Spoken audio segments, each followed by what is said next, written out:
have the decades gotten better over time? Yeah.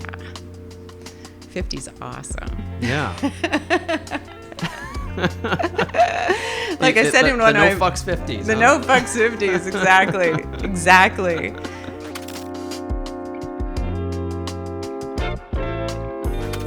It's very rare. You're probably the third person to come in that isn't local to Chicago, I guess. I was thinking about that when I was watching all your episodes. Yeah. Yeah, because I don't do.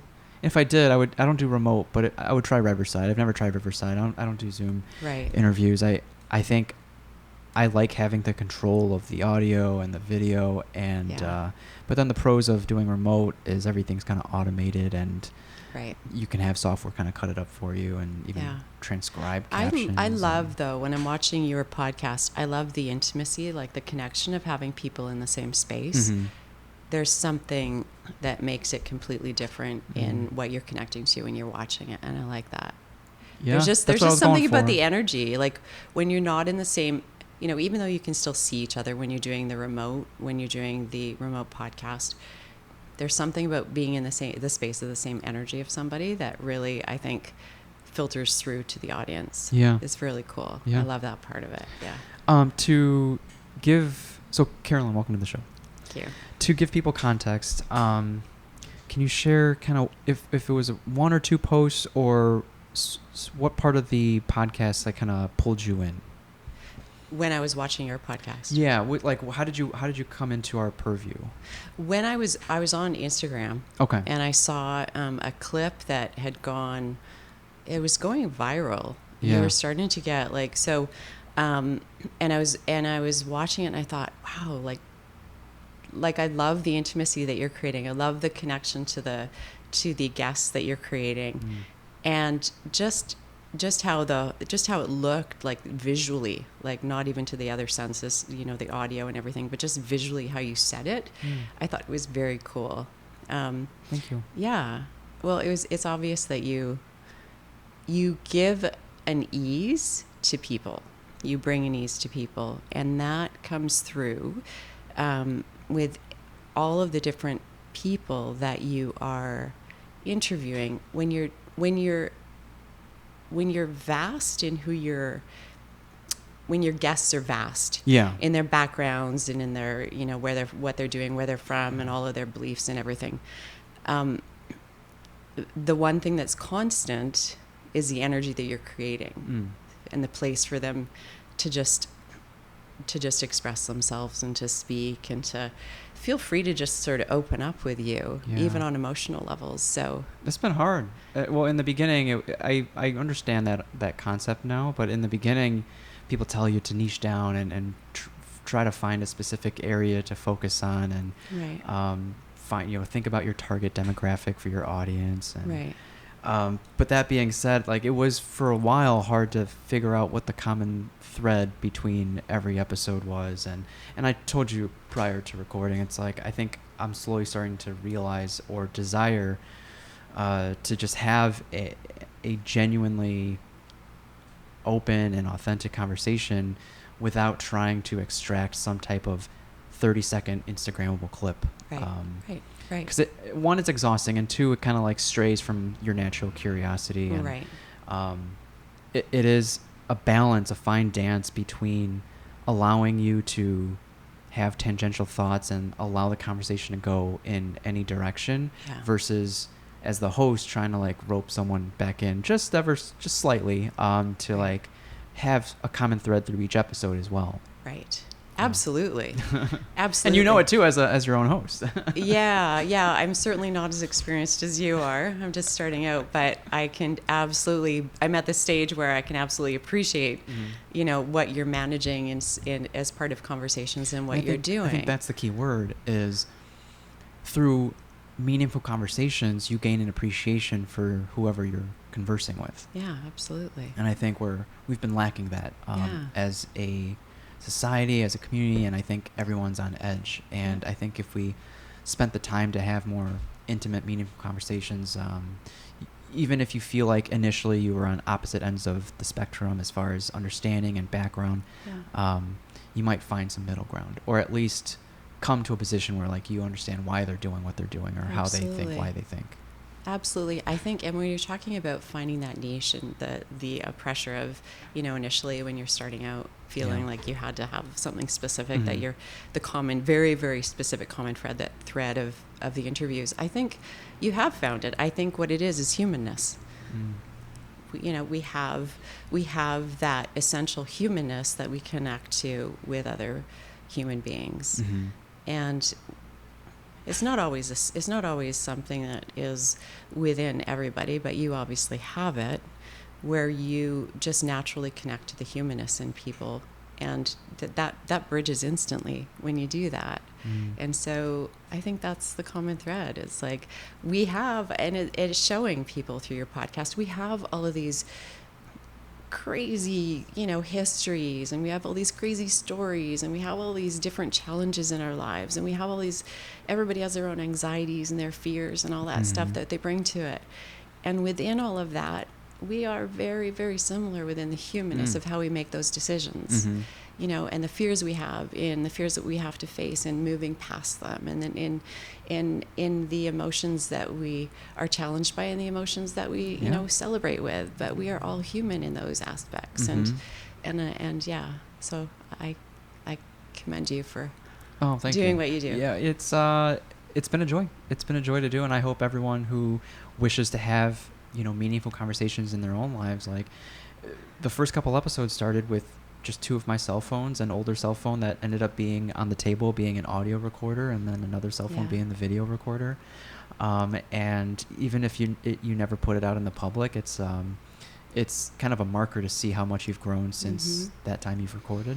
And do you find that, like with me, I know that one of my fears is not being perfect at something, and then feeling like, so then it's not good enough. Do you even start then?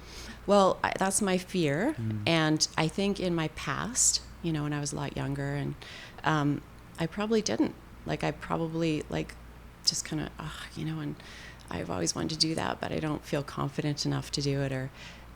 But in your example, it's just and that's what I'm really trying to get to at my age and everything. Even now, it's do you feel like it's ever too late to start? No, and that's what I've recognized. That's why I've come to this place in my life where, I quit my 9-to-5 job for so many reasons. I mean, it was an age-related thing. In that it's experience-related, and it's how I've grown and who I've become. But for me, quitting, I was an editor at university, and so a very secure position. And what does that mean, for the paper of the university, or? No, it was actually for courses. So I edited courses with the instructional designers and the subject matter experts. I didn't know that's a role. Yeah. Was that fun at the time? Yeah, well, I mean, I'm a writer. Oh, okay. I know. It's up there with accounting, maybe, when people think I read and correct punctuation for a living. But you probably got some insight into what the university offered, and you're like, well, if I could do it all over again, I mean, if I had some free time, I would probably dabble in these courses. Yeah, exactly. Well, it was really fascinating because, I mean, you're reading copious amounts of course content from everything from math, biology to social sciences and psychology and everything, and you're formatting and correcting and making sure that certain standards are set and going through all the copyright info. And so it's very, there are a lot of levels of different types of editing that you're doing. So yeah, I forgot what the question was, but it's rewarding because what I am by nature is a writer. And so I think when you love to do something that's art based, it's not as easy to, especially 30 years ago when I was getting out of university, it's not as easy to just, okay, I'm just going to get that job, I'm going to apply for it and get it. It's more, the arts are more things that are related to venturing on your own. And so editing is sort of akin to the whole writing thing. And I really sharpened skills by being an editor. I sharpened writing skills, and So at what age did you feel like writing was your thing? Oh, as far back as I can remember. Even as a very young child, it gave me the space to really go inward and get lost in something else other than the world around me. And I think sometimes that becomes the therapeutic part of what you love, the bliss part of what you love. I remember as a very young child, just like having notebooks all around my bedroom, and one I would put little song things. If I thought of like a little song and in my head I'm going, and then I put words to it, and then I'd write it all down. Of course, 2 hours later I'd forget what the melody was because it's all in my head and I was little. And then other things would be stories, and I'd have a little book for little stories that I started writing and thought of. And as it graduated, and as I was doing writing at home, I found like I had 2 young children, and I have 2 girls, and when they were very young, I would be sitting at a computer all through the night because I was with them during the day, and keeping me very busy. And I wrote screenplays. So. What kind of shows? Well, or movies? Okay, so my dream job. Do you want to know my As dream they're striking job? right now. Yeah. My dream job is to be a writer on a team for a sitcom. Oh, okay. Awesome. Yeah, there's still time, right? Are there some sitcoms that stick out? That inspired me, like ones that are like close to the ones I've written, because I have one and I have a pilot and a bunch of things, but it's I think ones that I love to watch that aren't necessarily on anymore, but I grew up with and was inspired by, were like, I love The Office. The Office is one of them. If we want to go all the way back to ones that I appreciate when I was really little, even though they were also reruns at the time, I think All in the Family was the best. I haven't heard of that one. Ever written. No? Come on.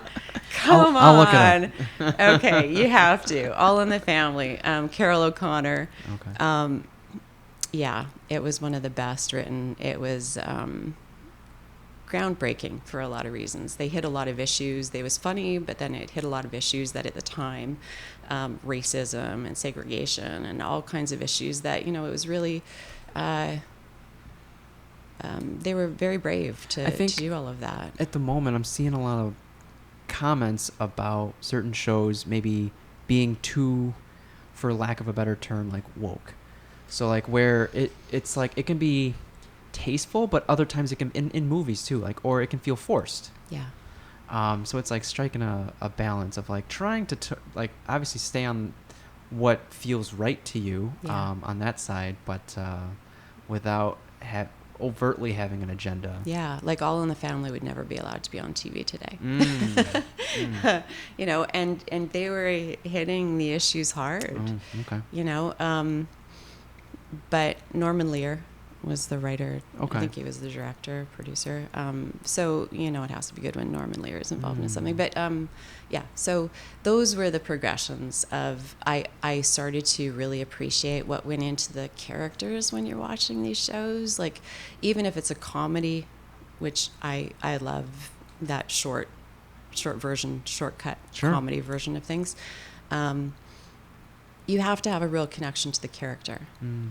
And I think as a writer and being understanding of those who are going to be watching the show, the viewers that are consuming the show, I think that's what connects everybody to things, is when they understand that you're writing in a way that isn't insulting to those who are watching it, because you are connecting to, you're letting the heart sort of shine through of the characters, kind of like a reflection, making them, you write it in a way that's real.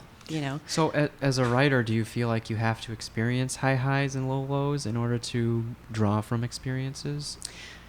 I don't think so for me. I think for me, what I love about writing, as far as how my personality would be naturally connected to my ability to do that, would be that I tend to have a highly sensitive personality.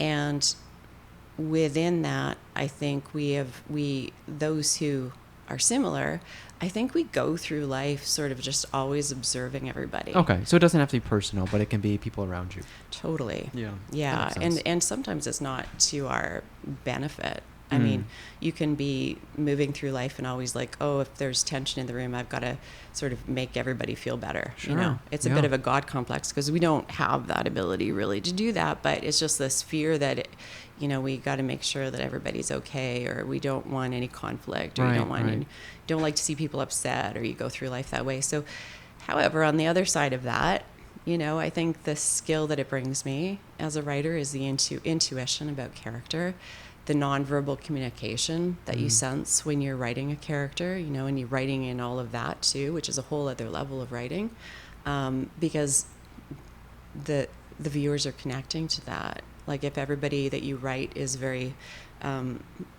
basic, and the words are the only thing that are projecting the communication, then you're not connecting on a human level, because that's not how we communicate. Right. So much of what we communicate is nonverbal, and so you're just leveling in all these things that I think for me I was very attuned to, all through my life, because I was always very anxious and shy and aware of how people were feeling and those things.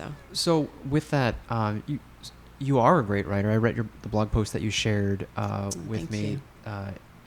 In May. My Father's Daughter. Yeah. Right. I don't know if I know anyone that has had that experience of like growing with a parent who has experienced schizophrenia. Yeah. Coming from a healthcare provider, I've been around schizophrenics, and even that, it's like you still do your best to treat them as a human being. Absolutely. And they're not defined by their diagnosis. Right.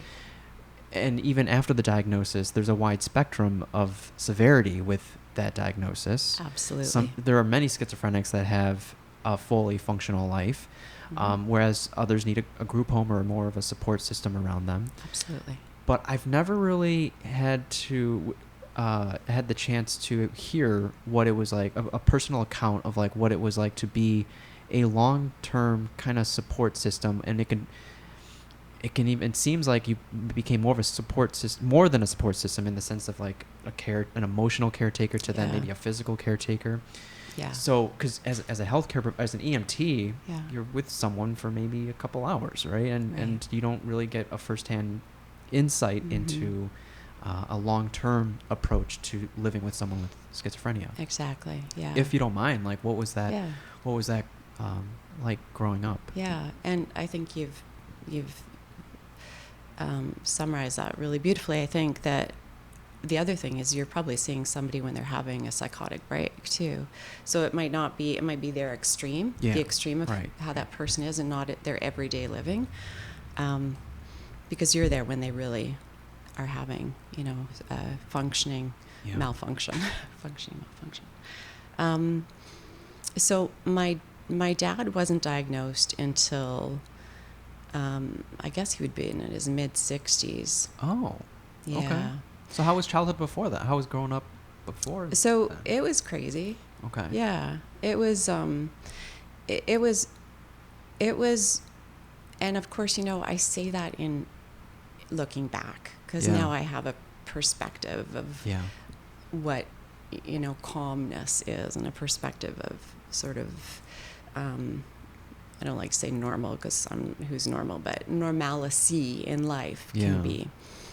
And especially being a parent now of my own children, I have an understanding of things differently, and I look back. But when I was a child, I just knew that, especially being very sensitive, and I don't know what came first, the chicken or the egg. Did it create me to be highly sensitive, or, my environment, or was I predisposed to that, also genetically, or both? But you're always on pins and needles. You're always in fight or flight.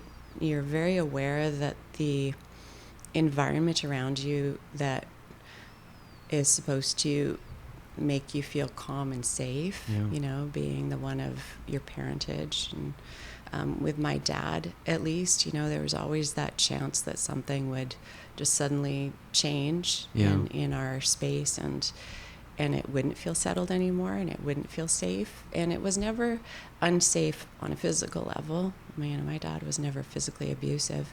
And that wouldn't necessarily have anything to do with his schizophrenia anyway, but it was just emotionally really difficult mood-wise, and changes. And I think when I was a child, my mom certainly, was a staple in giving us that sense of balance between the two. But I guess once I started to be old enough to go to friends' houses and experience their family life and kind of have a sense of how their dads behaved, and I really then started to understand that it just was a little bit off. Like there was something that wasn't quite the same. Was it always there, or do you feel like was the onset like at a certain point? So as far as we understand from schizophrenia and from the later analysis of my dad with his psychiatrist, it generally starts in the late teens, early 20s, and it's the propensity it's higher for males to have schizophrenia. So I believe that my experience with him was always like, as I got older and as he got older, he started to act out more.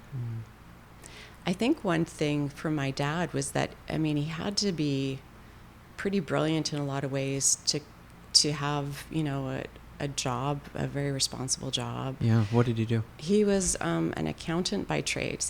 Accountant, editor, right? He was an accountant by trade, but he ended up doing management work for a big engineering company, and traveled to different countries and managed the sites all the time while he was that ill, and so he knew how to. I think from a young age he started to know that, okay, people are responding to me a certain way, so maybe those characteristics of his schizophrenia or schizoid part of his personality, he would try not to talk about voices he would hear, try not to talk about, because not because he didn't believe that they were happening, but because that he was aware of the response he would get. So he would quickly change the subject and try to, manage and live like we all do. But he had an idea that there were voices that were in his head that were coming from in his head? And it was he didn't have? I think he believed that they were real. Yeah. Okay. Yeah. There was never a doubt with my dad. As his illness progressed and he aged, and then once dementia started to set in, which is also correlated to, schizophrenia in its later stages, he became less able to control what he was sort of pushing down and keeping for other people not to see. And so I was a child who went through life where I would see him sort of behave a certain way when we'd be out with friends and see him. And then, of course, when you're at home and you don't feel sort of the pressures of that, you have a bit of a different side of you. And I think he always tried his best he could to function. He always tried his best within his capacity to show us love and to show us, but it's a serious illness, and that's an interesting. It's a realizing how difficult the question it is, because I don't really know what normal was at the time. Well, normal's different for different. Normal's people. different for different people. Yeah, but I certainly didn't understand that he was schizophrenic when I was young until I was much later that was happening. Have you had conversations with your mom about it?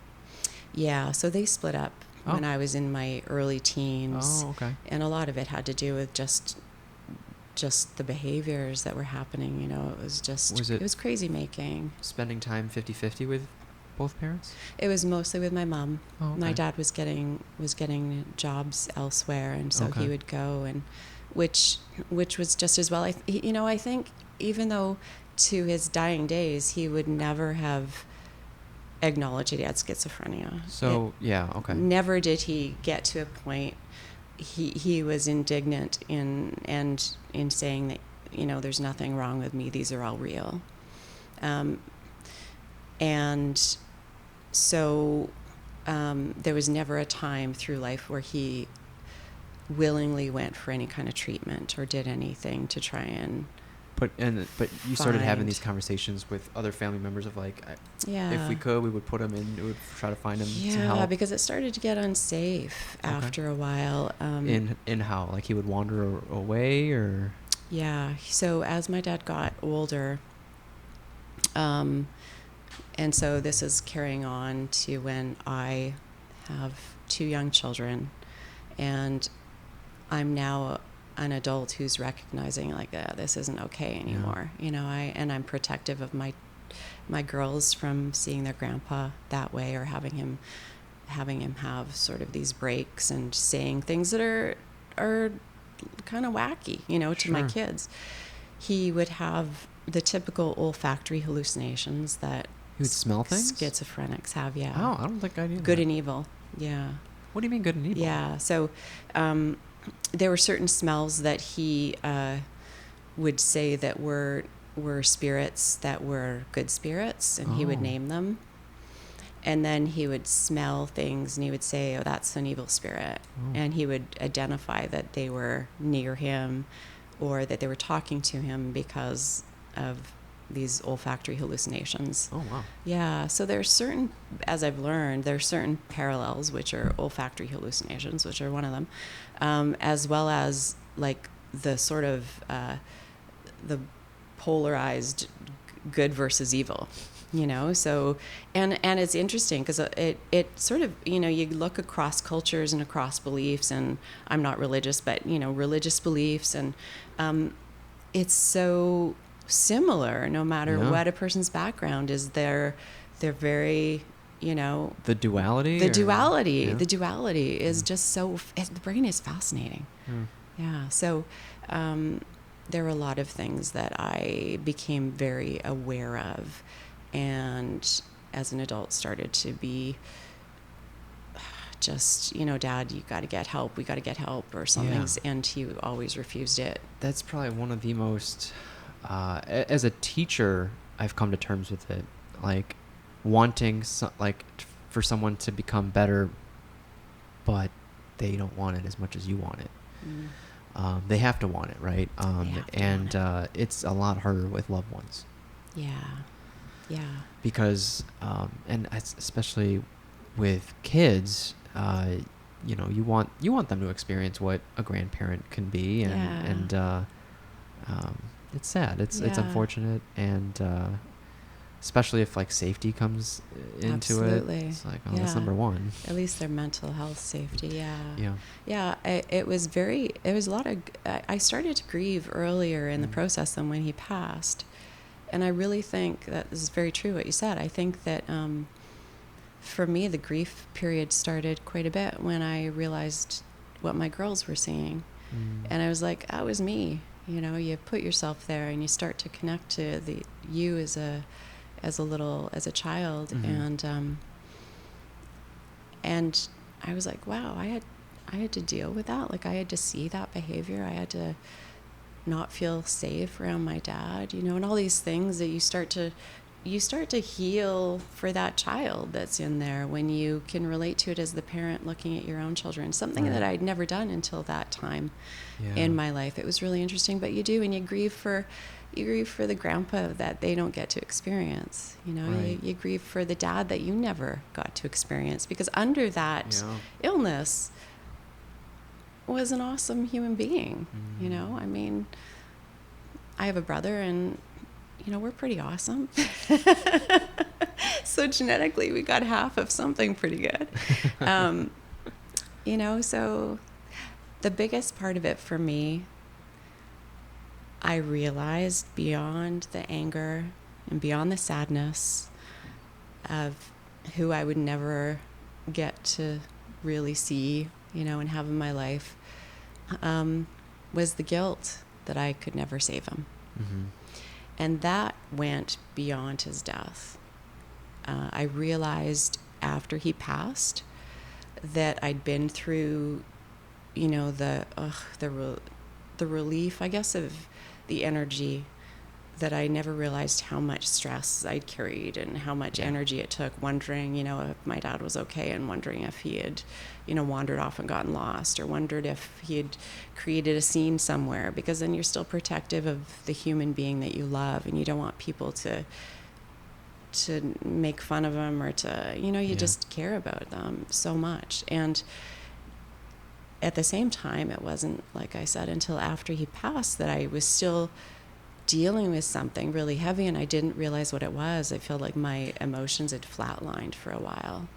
And I finally got to a point where I unearthed that layer and realized that it was actually grief and feeling the grief in the guilt of feeling that I couldn't save him. Mm-hmm. And I think that is one of the things that we realize, that when children have parents who could do anything, parents could do anything horrific to a child, and they'll still love their parents, and they still want to try and help them and save them and do all of these things, especially just from when they're a child, even if they're being abused physically, and they just still protect their parents. And as an adult, you get to a place too where you just think that you have to make life better. If you just behave better, if you just do something better, or if I could get him help, or if I could, all that stuff. What would saving him have looked like? Yeah, that's the thing I had to come to terms with. It maybe it would have been having him acknowledge the fact that he needed help. Okay. And maybe getting help for it. One of the things, or maybe just acknowledging that I couldn't. Right? Okay. I think the biggest learning for me, the biggest epiphany, was getting to a place in my life where I just allowed myself to recognize that maybe I just couldn't have saved him. Yeah. Because I could torment myself with all kinds of things, to try and think that he could have had a better life, or I could have helped him to have more happiness, or I could have helped him with his illness, which we didn't even have a name for at the time because he'd never been diagnosed. But that's kind of crazy making too. And that's imposing a lot of punishment on yourself, I think. Yeah. The theme kind of parallels another thing you mentioned in the blog post of becoming this person that is seeking approval. And that kind of carries over and spills over into other relationships that you end up having. Absolutely. And that's something I have come to terms with myself, of growing up not obtaining or getting validation or attention. I don't know if it's acceptance or attention that I was wanting, but I know right now I would love to have some type of friendship with my parents, and I don't know if it's because they didn't show as much acceptance or simply attention in the form that I needed it. Does that mean they don't love me? No, they just have different languages of showing love. Yeah. But in the way I guess I was wanting it was maybe words of affirmation or quality time, and by me saying I would love to have some type of friendship with them, I think that's what I'm really asking for. Yeah. So how have you noticed those themes kind of spill over into your life, in other aspects of your relationships? Yeah, that's an excellent point. They were very definite themes. I think themes that thankfully now I've grown through and learned from and shifted out of. But recognizing that relationships that I would choose, even just friendship relationships I would choose, I would find myself staying in things that were unhealthy or not kind, because I guess you're still trying to win that from somebody. You're still in that. It's habitual to be. Is there a part of you that feels like you're fixing something or saving them? Yeah, absolutely. Mm-hmm. Absolutely. And if they can just see it, if you can just help them to understand that they're not being kind, or that they're abusive, or that they're whatever, that they'll stop doing it, and and it was just my need. Like, it's just it's a very ego-based need, but you don't realize it at the time, right? Because it was just the habit of where I felt safe. I felt safe in what I knew, vying for people's attention. What I knew was always trying to make it okay, so that even if I'm being treated badly, then I can try to somehow make it better, make it flow okay, make them feel better, make them. I guess what the bottom line is I put up with a lot of shit that today I would just be like, well, that's not how I live, and so, you know, see you later. Yeah. But at the time, it was my need to fix, you know, quote unquote, but whatever that means, I don't know. Yeah. It's a really layered, weird thing, isn't it? It is. Like another like kind of parallel to it is like narratives and like what people tell themselves to make sense of the world. And exactly. It's okay to be a victim, but like how long do you stick and subscribe to the victim mentality before you realize all your friends that were trying to help you are gone and you're the only one that's going to save you? Absolutely. And I guess I've never done therapy, but from what I've heard, they don't really give you the answers. They kind of just comment on certain things as you're reflecting, and they help. I don't think they're trying to steer the conversation, but they help you arrive at your own conclusion. I think that's probably right. I think that it's allowing people to come to the understanding on their own makes it sit deeper within them. You know, if you're just with anything, if you're just told something, even learning in school, if we're just told to memorize something, but if we're actually experiencing it and like it's okay, I get it, and it makes sense on a deeper level. And so certainly that's the journey that I took somehow through life. You know, you begin to realize that there's nothing heroic about being a martyr. You know, we sign up for things sometimes because that's all we've known. But there was nothing heroic at all about feeling like I was martyring myself to these relationships where I thought that I could make them better somehow, because really it was just an internal ego need or need that I had. What cost? What was it costing you? It was costing so much. It was costing my self-esteem, you know. It was costing, because of course that's a puzzle you never solve. And nor is it our job to do so. You know, it's not our job. It's not our job to fix everybody the way we think. That's so arrogant in a lot of ways, because what the hell, maybe they love being the way they are. You know? Yeah. They want to be an asshole, let them be an asshole. You know, right. Who am I to say that they, you know, it was just so layered in my history when I was a kid and how I functioned with people, you know, and especially males. So I got through that, and I started to realize I think a big shift, like I said, was when I had my own children. And I realized that it's not just what I say to them as a woman, but I am modeling all these behaviors to these little girls. So I better damn well love myself so that I can show them how to love themselves. Because, you know, me just having that as a word from my mouth means nothing if they're not seeing me have boundaries and have healthy relationships and expect and demand happiness and joy in my life, and be able to articulate and use my voice in a way to create the world and life that I want to have. If I'm not doing that in an active way for myself, then I am teaching them nothing for what love they're going to find for themselves in their own lives. So that was a biggie for me. Yeah. So they've saved me in a lot of ways too, you know. Yeah, I feel like a lot of parents fall into the trap of living vicariously through their kids too, and they still they associate their identity with their kids. Yeah. And in that example, it's almost like the realization of the opposite for me. Like, you know, they got to see me doing it. Yeah. They got to see me living my best life. They have to see me, you know, having the standards of goodness and kindness and expecting it back for me as much as I give it out. And so, yeah, no, I want them to live vicariously through their mom so they can learn it. Yeah. No, that's healthy. So that being said, when your dad passed, was it like bittersweet? Like, did you feel a weight lifted off at all?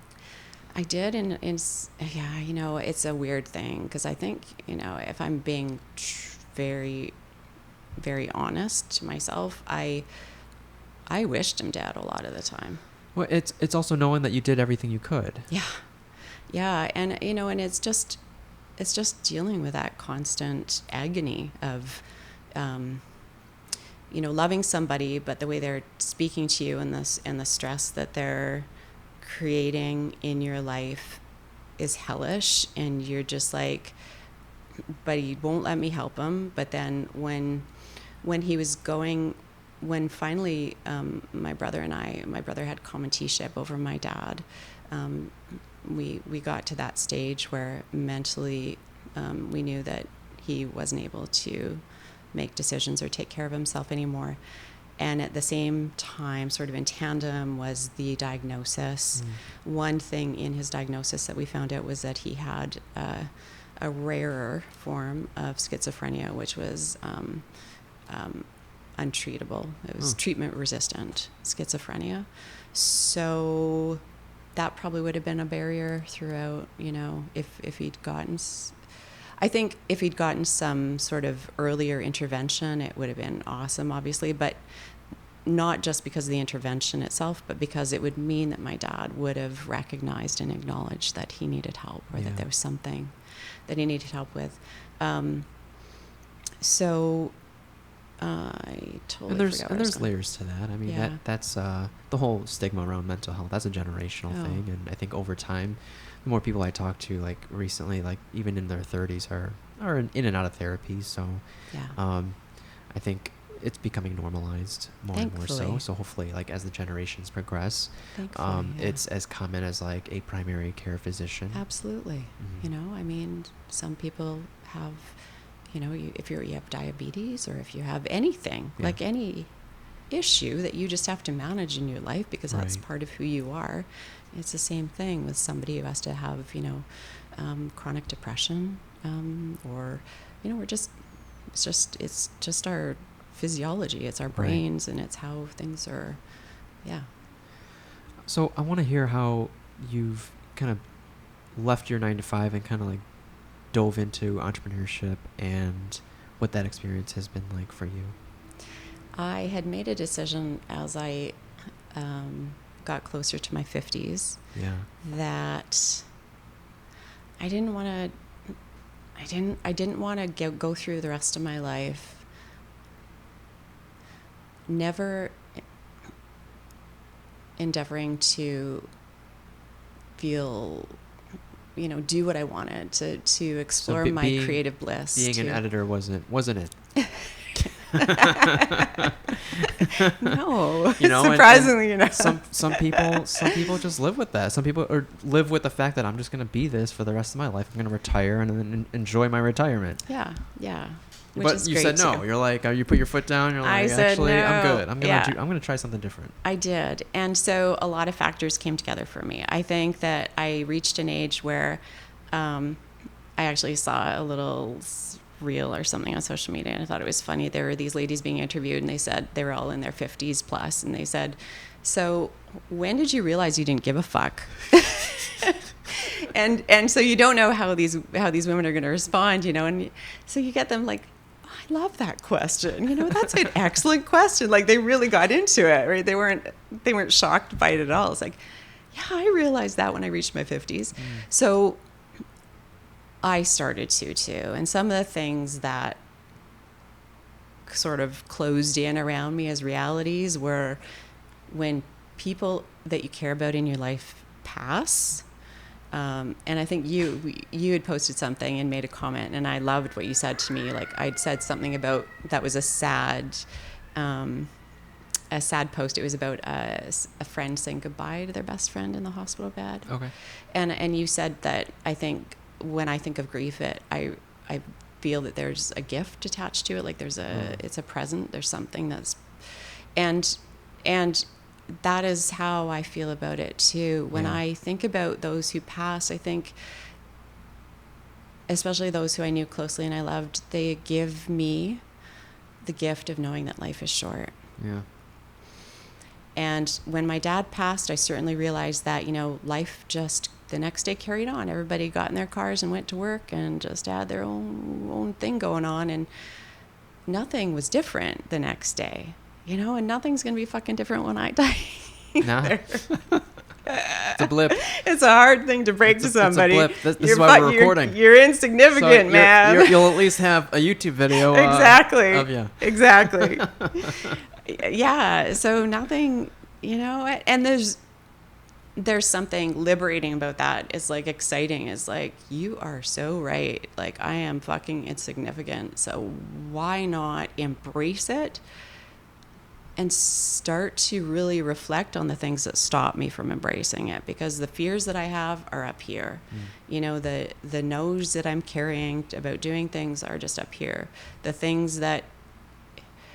The tangible things that we think are the logistics to coming to that point, which was the original question of what made me just kind of do that, is that it seemed like more of a burden to bear never having experienced it in my life. Entrepreneurship or exploring things that I wanted to explore creatively. Could you not do both at the same time? No. No bandwidth for that? No. Okay. I did always for a lot of years, but I couldn't do it fully. And you have to pay the bills. You have to pay your mortgage. You got to have a place, a roof over your kid's head, and you got to do all these things. And different decisions have to be made because you need to have the security of it. Kudos to that, because usually kids become an excuse for not taking the leap. Right. I think most people, in your 20s, fuck up left and right, and you can still start over. Even in your 30s, still fuck up, and you're still, you got plenty of time to go. Yeah. And I think there are more and more excuses the older you get. Mm-hmm. So to start taking the plunge now, it's more power to you. Yeah, I think it can go both ways. I think you can get to a place in life where you just feel a little more fearless because you're like, okay, if I have 40 years left to go, then let's make them good. Yeah. Right?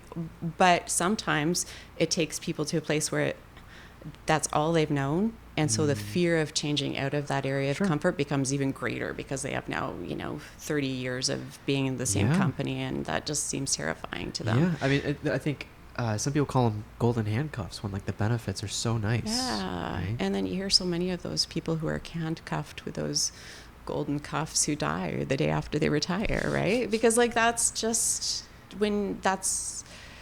it's a scary thing to leap from something that and when you feel like that's your identity. Right. When you're so embedded in what you do, and that's becomes your identity.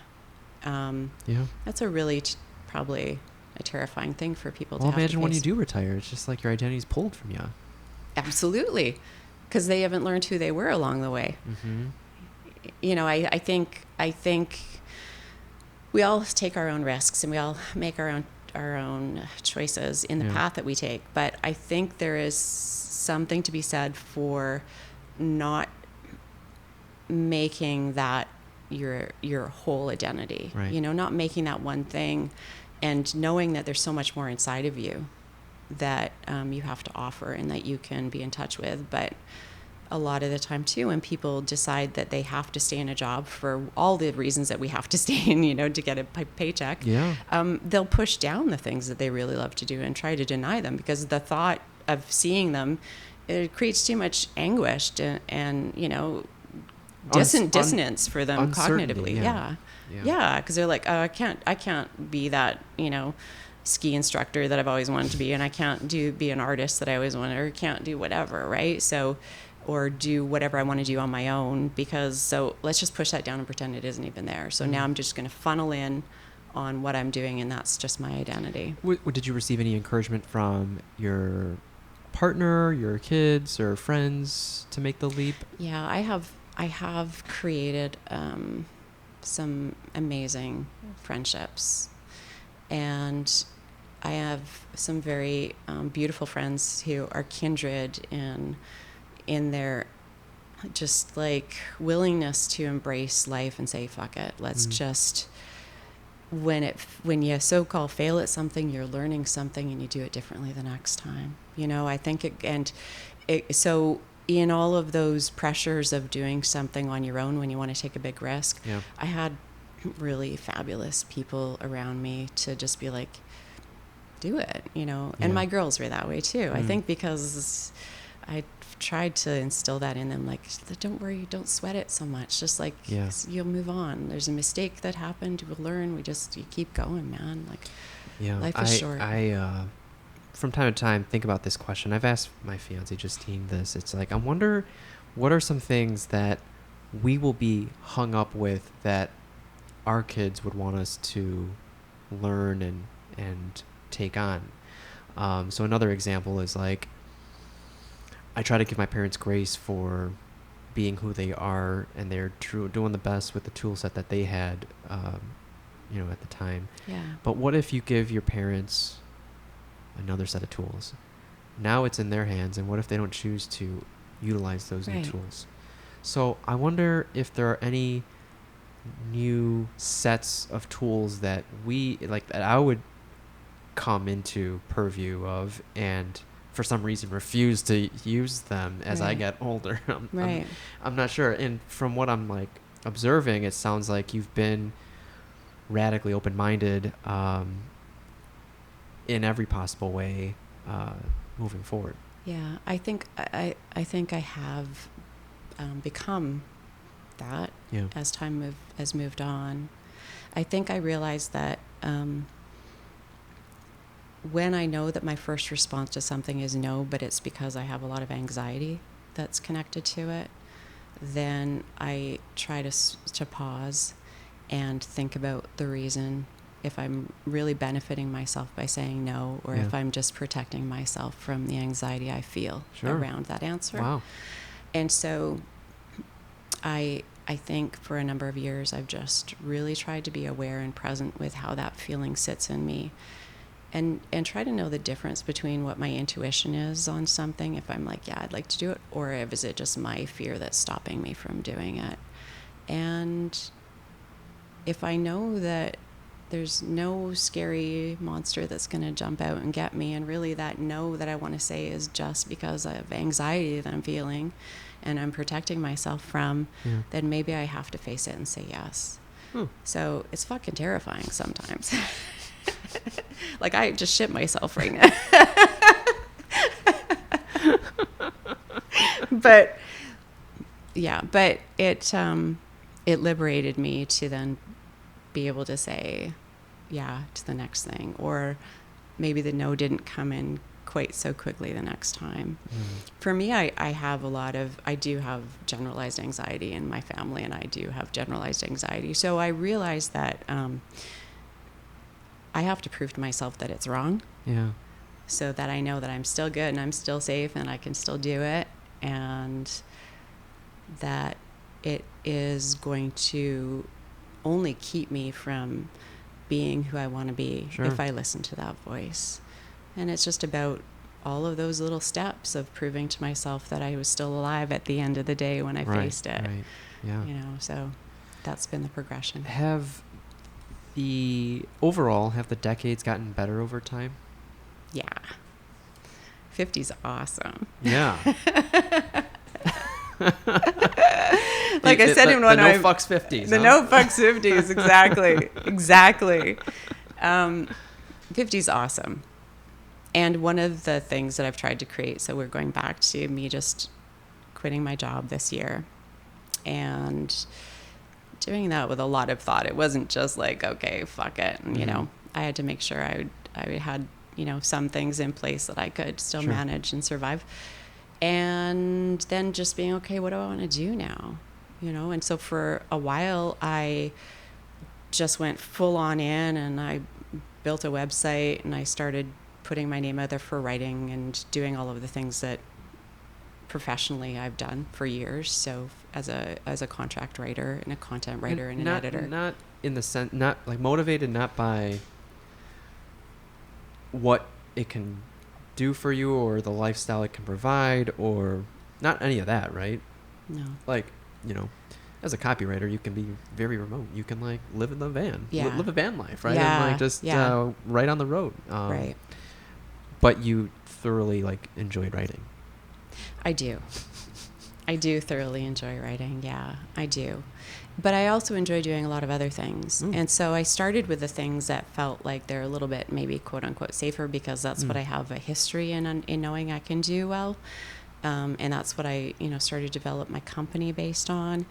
And then it progressed into, I've done a lot of voicing work in the past, and that's something I thought I would like to do professionally as well. So I've put some of that into what I could offer. What would you voice? I did a lot of voicing at the university. So for the marketing department, we had different fundraising things or different national ads that would go out for different things at the university, and different programs that they were offering. So they were all different, wide scale, smaller scale, local. Where would they be produced? On like TV, social media, radio? All of it, yeah. So some of them were in the hockey That's cool. arena, and on the radio and on social media. What's it like hearing yourself? Like the first time you heard yourself, you're like, that's me. yeah, it was cool. And the thing that I loved the most was the excellent expertise of the editor, the video and audio editor, who put it all together with music in the background. And when you have the voice to the narrative, just to all of the different scenes and the videos that are flowing with it, and you're just talking over it as the narrator of that video, and then the music and everything. I mean, anything can sound pretty fucking cool, right? I mean, you can sound like a rock star and still, have a voice of Kermit the Frog when somebody does it right. So I was very grateful to them, but it was really cool. And it was just really cool because it was one of those things that I'm like, fuck, I don't feel secure about doing this. Yeah. Like, who am I to say that I can do it? Who am I to put up my hand and say I'll do it? Could you write an animated short or like an animated series and voice that? Maybe.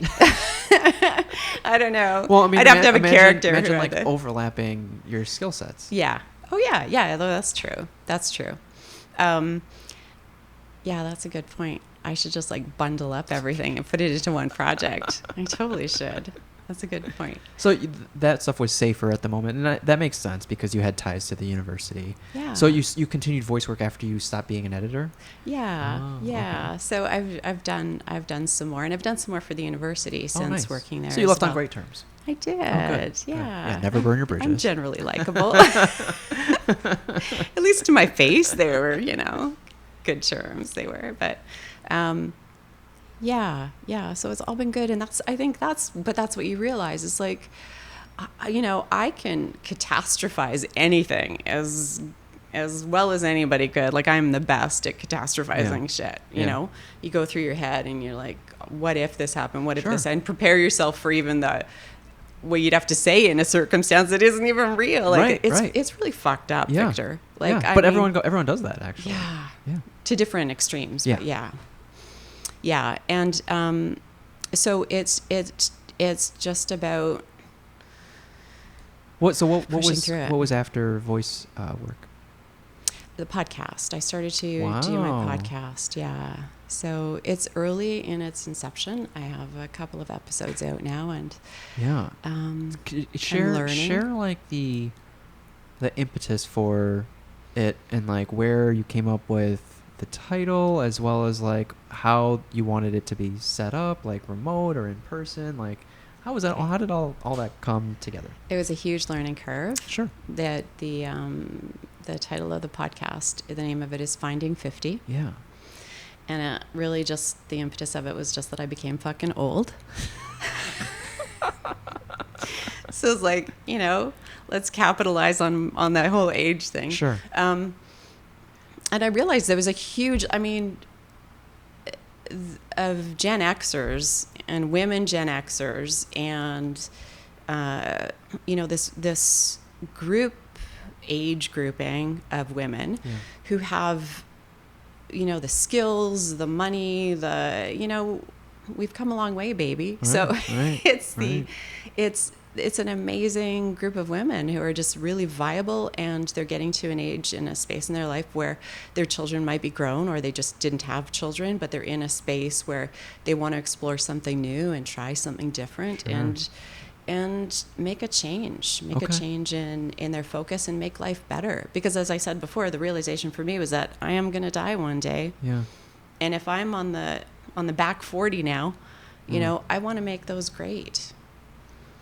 You know, hopefully we live another 40 years, or I live another 40 years.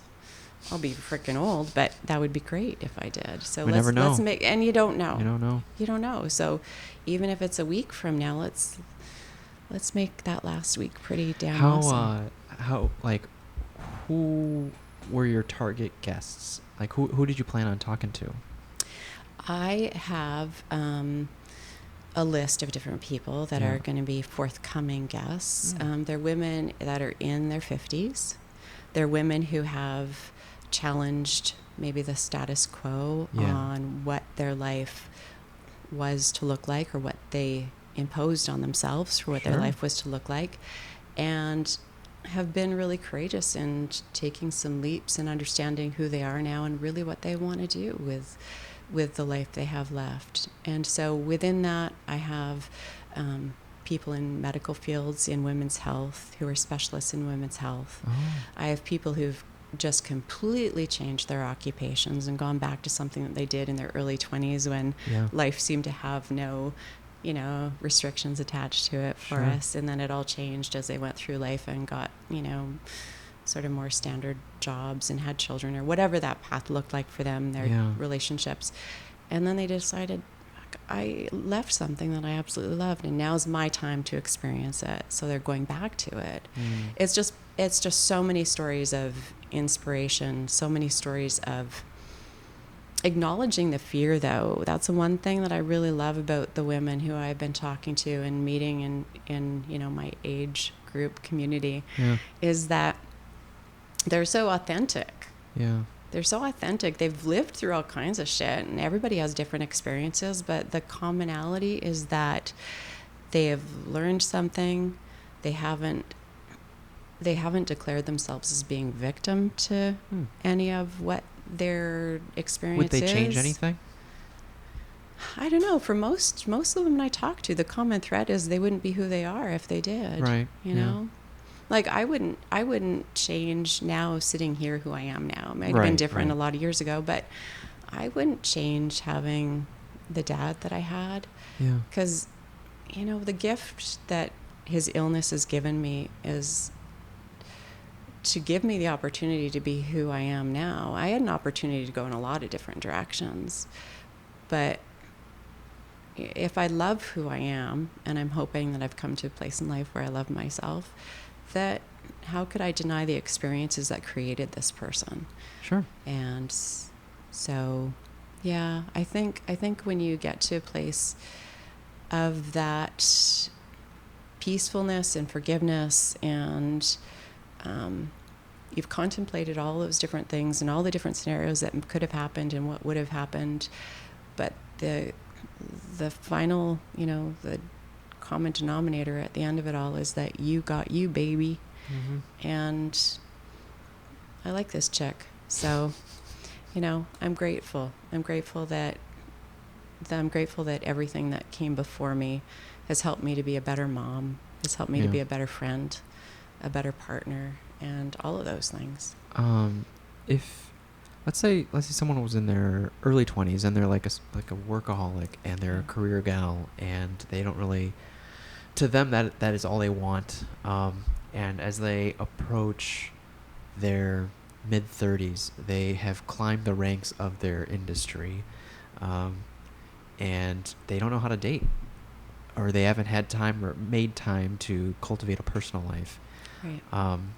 If they were seeking advice, like is there from an old lady, is that what you want to say? From someone who's been there, done that, what would you share? I would probably say that if where they're at is where they want to be, then that's great. I would make sure that they're their angst about it isn't just something that's imposed because people are saying, why aren't you dating? Or or families aren't saying, why aren't you married? Or, when are you going to have kids? Let's say they realize that they want kids at such a late age, though. Right. Maybe in their early to mid 30s, and they're like, "Fuck, time's ticking now." Right. Well, I say eggs can be frozen. You're right. Science. They're no science. It's just science, baby. Really, that's all it is. I would just then remind them that life is expansive, and that choices that we make today don't hold any infinite ties over the choices that we make at any other time in our lives. Yeah. And to recognize that what they have done to get where they're at right now is powerful and meaningful, and to be proud of it. Yeah, not for nothing. It's definitely not for nothing. There was a reason they made those choices. Yeah. And that just because they also wanted something else to be part of their sort of life, the scene that they have for today, and it isn't, life just doesn't work that way. We have all these layers to the things that we're going to flow through, and that there's still a whole lot of life ahead of them to make that happen. So, yeah. What are you going to do when you turn 60? Holy shit! Are you changing the name of the podcast? Tomorrow, man. Like, what the hell? Well, I don't even remember this morning. What the hell are you talking about? Like the title of the show. Like it's. I know. I actually thought that's funny that you say that. That is so funny that you say that, because I was like, it can't be Finding 60. That's like. It does fly by. You're going to be doing this for 10 years, and you're like, the show can't be called Finding 50 anymore. Maybe. Or maybe somebody will like ask me to be the team on the team sitcom. Yeah, the team sitcom. I'm going to be the writer on the team sitcom. So I'm going to have to run them by you, because I have to do the same first letter thing. So I don't know, sexy 60s, right? I found my 50s. So what comes after that? Yeah. I am so embedded now in the understanding that I am doing what I love for this moment and today, and who the fuck knows what it might be tomorrow. But if it's going to be anything, it'll either be just as amazing or better. Yeah. Because if I'm making a choice to try something else and to make a change and to follow whatever doors open up for me when they do, and have the courage to step through them and not just look at them, and to wait till they close in front of me, then the universe has to reward you for some of that stuff, right? I think it would. I think it's rooting for you. I hope so. So through voice work and writing work, have you ever come to a place where it solely feels like work, and you're like, what is this? Like, I don't want to write this. I don't want to do this anymore. Yes. It has. And it's done that for me when I get so, I get a bit weird. I get a bit obsessive, when I'm into the designing of stuff and the website. I just look at the clock and it's like, oh my God, it's 2 a.m. and I'm still trying to get this, the images exactly the way I want or whatever. And you just burn yourself out after a while when you're obsessing over those details. Yeah. And that's just as an example. So I think for me, I'll go through these great periods of creativity when you're just so vibing on something, and energy is just going for it, and you're the vision of what you want to do is right there. And then I will have to watch myself, because I can easily then have another thing that's oh, what about this? It's it's the little shiny sparkly things that you're following all the time. Yeah. Within all of that, the burnout for me, it just it just becomes this, okay, now I need to just have a few days of just chilling, man. Just being is okay. And that's a whole other learning thing for people. But the beauty of what I'm doing right now means I can. I don't have to show up. I don't say no. I can say no. Yeah. And I can say, I just need to fucking sleep today. You know, I need to catch up on just grounding myself, or, you know, taking some time just to breathe it all in. And I can do that now because I make my own hours, you know, and I think having that balance is such a huge benefit of working for yourself and having that time. As much as you have to work your ass off, even harder sometimes. So what, does it feel like a sprint versus a marathon? Like multiple sprints? Multiple sprints. Mm-hmm. Yeah. Kind of crazy sprints. What do you feel like? Do you feel like you have like, because you juggle a lot of really cool shit. Mm. Yeah. It feels like small sprints here and there. And then, I'll take midday naps. I'll veg out on the couch. Yeah. It is more of a sprint than a marathon for me. And it's important to do that. Like, that's awesome that you give yourself permission to do that. That's a gift in itself that a lot of people, I think, don't recognize, is that if they're not pumping out something constantly, you know, they're not doing in the act of doing, instead, you know, to really allow themselves to be in the act of being is such a profound gift. Like, you know, all these, there's so many words out of these connotations and outright meanings. Like if people put on, do I feel lazy if I'm not doing anything, or I feel like I have this spare time, so I should be unloading the dishwasher or whatever shit, you know, you attach to that, and it's like, it's not going anywhere, you know, and if you need to rest, you need to rest, and you're only as good to yourself as, you know, as you're going to give to others as how much you've given to yourself to let yourself rest. And we don't oftentimes share that stuff on social media. I was going to take a video of just me snoring, right?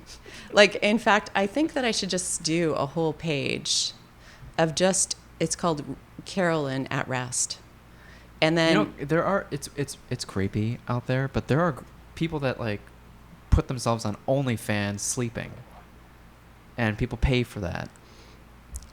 Like people pay to watch, like pervy people, like I don't know how pervy, but like people pay to watch other people sleep. Like sleeping porn is a thing, but like they're fully clothed, and right? Like, yes, but they're sleeping. Isn't that amazing? There's a market out there for everybody. There is. So get weird.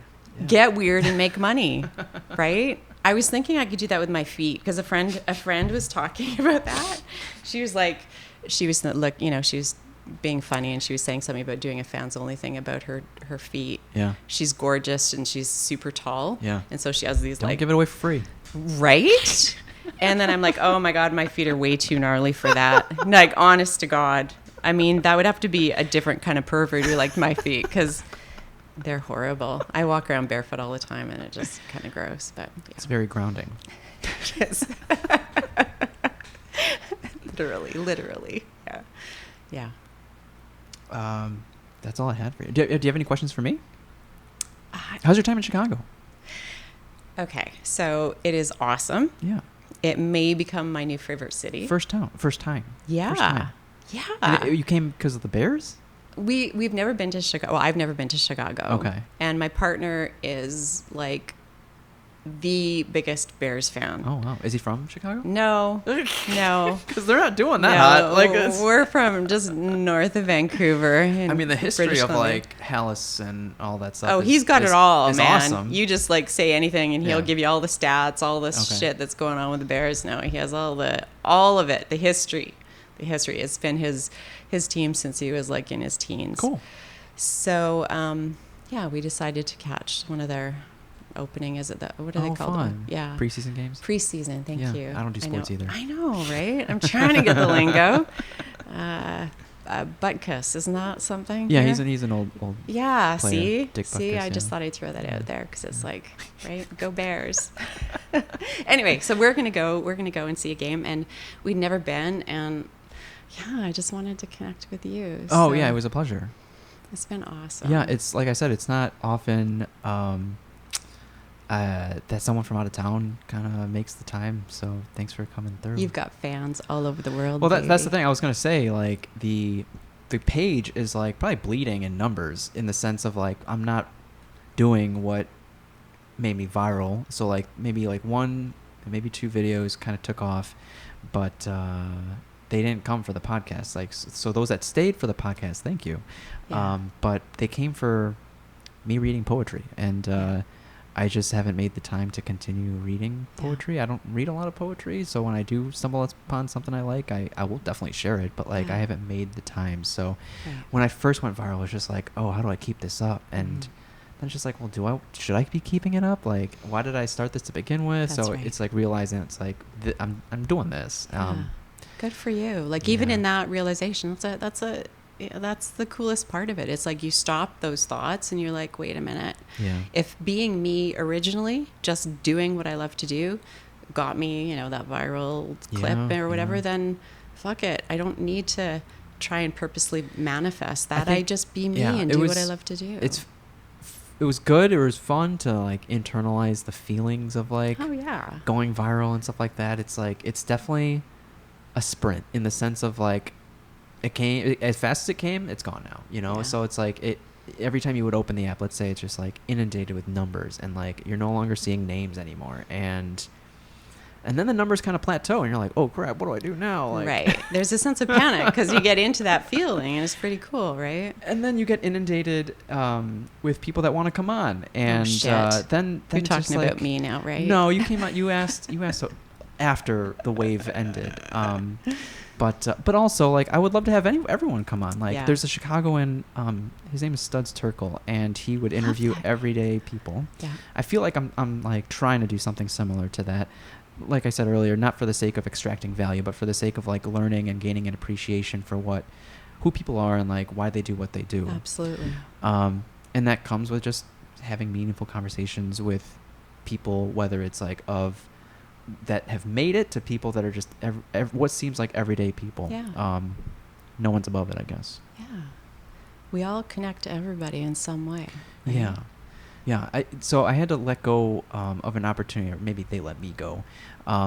We were having discussions on having a live episode at the Sears Tower.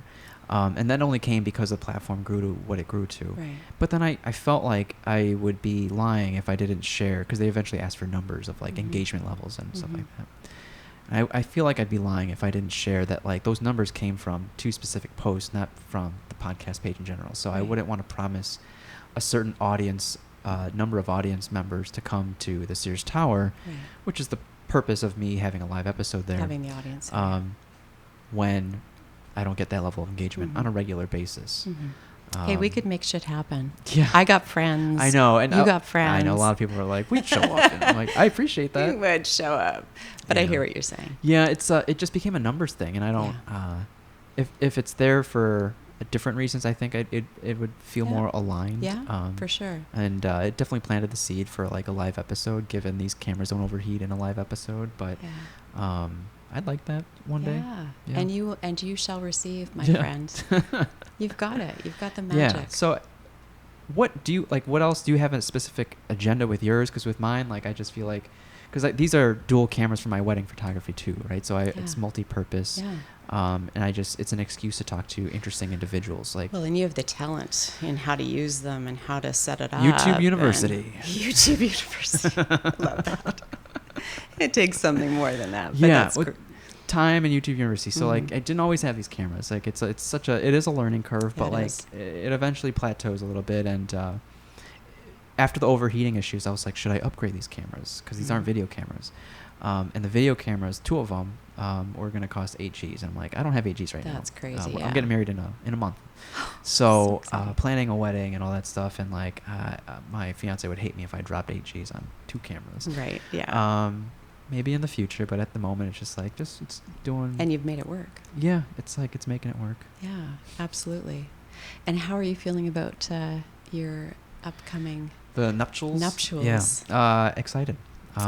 The friend that was on a few hours ago, he's our wedding band.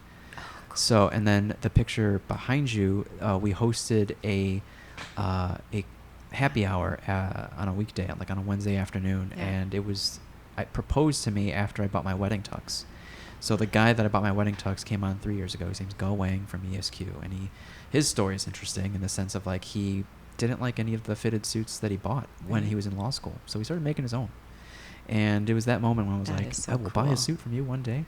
And 3 years later, buying my wedding tux. And after meeting him again, he's just like, would it be a good idea to have a happy hour here? And it was I love that amazing. full circle shit. Never would have I thought love something like that would have happened. Yeah. That's very cool. People, similar to a wedding, people from different circles got to finally meet each other. You would see each other on social media and stuff. Like, it's just meeting kindred spirits all in the same room. Yeah. Yeah, that's very cool. And you're giving everybody this reason to celebrate with you. Yeah. It's It's exciting. the friendships have been the best part that came out of this. Absolutely. Occasionally Yeah. there's like photo shoots here and there, some like deals, but like, yeah, the friendships are the best. Good for you. You're creating your life, man. Yeah, I think so. And- And when I first started, like years into it, like my parents wouldn't ask about this. They don't listen. They don't like. Mhm. I don't think they know the name of the show. I know. It's like coming to terms with that, Yeah. but also being frustrated because my fiance's parents would listen and ask and like, how is it going? And Mhm. it's just like, that's definitely possible. Like, come on, right? So Yeah. it's realizing that frustration, dealing with it, and doing as much as you can to put the power back in the parents' hands and like let Yeah. them decide if they want to do it or not. But you can't force anything either. No. That's okay. And have they started to? No. Do you think that part of the reason why they don't is, like, I think sometimes with same in my life, looking at certain people and stuff, I think that there's this fear of them not having an understanding of what it is sometimes Sure. what I do. And so they're just so entrenched in their fear of not understanding what it is, not realizing that, well, let's have some grace and just say something that just to extend your Yeah. pride or whatever it is, and Right. congratulations or whatever. But they're so entrenched in that, oh, I don't feel comfortable because I don't understand what they're doing. So I just don't get into the conversation They might about not it. even have the words, right? That's what the language to. That's what I'm wondering. Yeah. Ask the question. And if that has just been something habitually that has happened, I think in my experience, that's sort of what I'm just reflecting on. That is probably one of the reasons why that happens in my life. That is most likely what it is. It doesn't excuse how you still feel shitty. Like, I still try to. I don't know if this is being the bigger person, but in the sense of like initiating, right? So like initiating in the sense of like, hey, how's your weekend? I just shot a wedding, or like, hey, I just recorded a podcast episode. And now you're leaving the ball in their court. Be like, well, how did the episode go? Right. How was the shoot? Right. And it's just like, no, it just like ends there. Right. So I wonder if there's anything more I can do. Right. More to initiate. I don't know. Do you think you'll ever be okay with them just not? Yeah, I think I've come to terms with that. Have you? Yeah. Yeah, and It's not I a think nice that's feeling, that's but- definitely the upside of like marrying someone. Not that this is the only reason why I'm marrying Justine, but like because her parents have taken an interest in me. Your family's cool, Justine. Her parents like painted this space. Oh, Right. So they're it's, very supportive of you. Yeah, They're pretty cool. they're very cool. Yeah, I bet she's really cool too, because they created her, so she's got to be extra cool. Yeah. That's awesome. And so you're getting it. Sometimes we don't get it from those we hope to get it from. Right. We get it from other places. Coming to terms with it might come from someone else. Yeah. And that being said, especially as like a child of immigrants, it's like you still, like, I know a lot of children of immigrants that have made it big on YouTube, and the first thing they do is like pay off their mortgage or buy them a car, buy them the thing that they couldn't buy it for themselves, or they Right. sacrifice for their kids. Right. That theme still rings true for me. Like, if I had the means, yeah, I'll pay off your mortgage, or like, I'll buy Sure. you a home or a car or whatever. Sure. Yeah, I think not in return, but like in addition to that, having some level of rapport or friendship would be nice. Yeah. Because you don't want to regret anything on your deathbed either, No. right? And death Yeah. is the ultimate equalizer in the sense of like it's a wake-up call for what could have been. It absolutely is. And what's the point of getting upset on someone's deathbed when you didn't spend any of this time together when they were fully capable? Exactly. So Yeah. it's just it's being frustrated with not using this quality time that we could have Yeah. been having. Yeah. It's kind of akin to, it's different, but I'm just interjecting my life into yours right Yeah, now. that's It's kind of akin to just having that realization that, I'm not going to save the dude when I was talking about my dad. he is who he is. Mm-hmm. And I am not going to save him, but I still can create the boundaries around how I'm affected by that, the behaviors that were unhealthy that were going on around me. But it's that letting go of whatever your need is. Doesn't feel great. You still want, especially from your parents, you want them to acknowledge you. And my dad was so entrenched in his own illness, he never engaged in saying, I'm proud of you, and this is like, what are you doing right now? You're awesome. Like, his head was way too full of his own voices to ever have a sense of who his daughter, who Carolyn was. You know what I mean? So I hear what you're saying, and it's like there's that. I think another way I'm trying to appease that feeling is something that we never did with this EMT class when we were at the university. So we were at a university nearby since 2013, and it was only in 2022 when we got this location, and we stepped out of the umbrella of University of Illinois. Okay. Yeah. But now we can make any decision you want, as me and my partner are running the show. And one of the things that is appeasing my feelings about my parents is hosting a graduation for our students and like celebrating them for all the hard work that they kind of put into the class and their clinical time and stuff like that. Cool. And showing them that it didn't go unnoticed. Right. Mm-hmm. Right. And so you're doing it just as much for you and everybody else? I guess I'm realizing that maybe right now. There's like the entrepreneur in me is doing it for marketing reasons. Yeah. Like if they have a good time in this class, they had a good time at graduation, they'll just spread the good word. Which is legit. Like it's totally legit. Yeah. So there's definitely a few different reasons.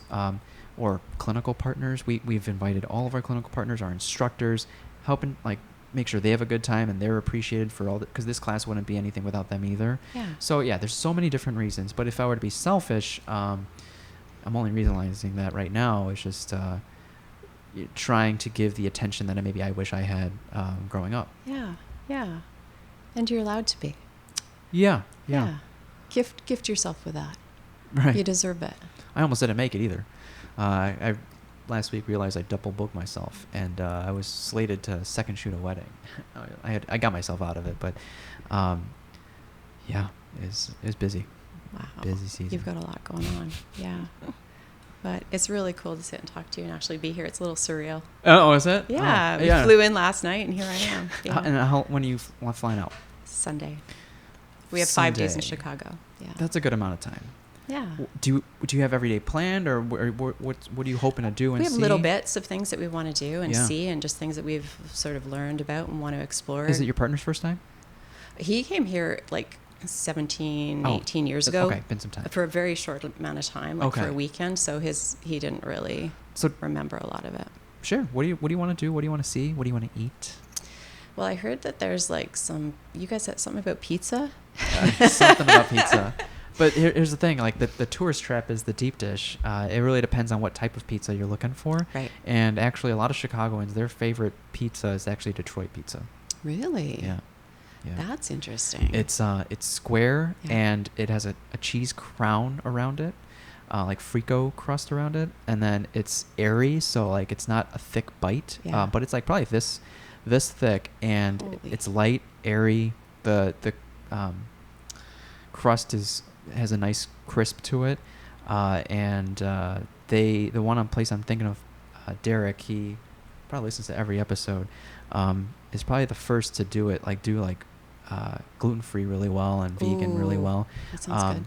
But his award-winning pizza is like the U.S. Pizza Cup winner. So it's got like really small pizza pepperoni cups in it, whipped ricotta, kind of like squirted all over on the pie, and then some red sauce on top, and then drizzled hot honey. That sounds amazing. On top as well. So that's Detroit style. But then as far as like Chicago, there's like tavern cut, which is like the thin crust, and then you have the deep dish, and then you have pan.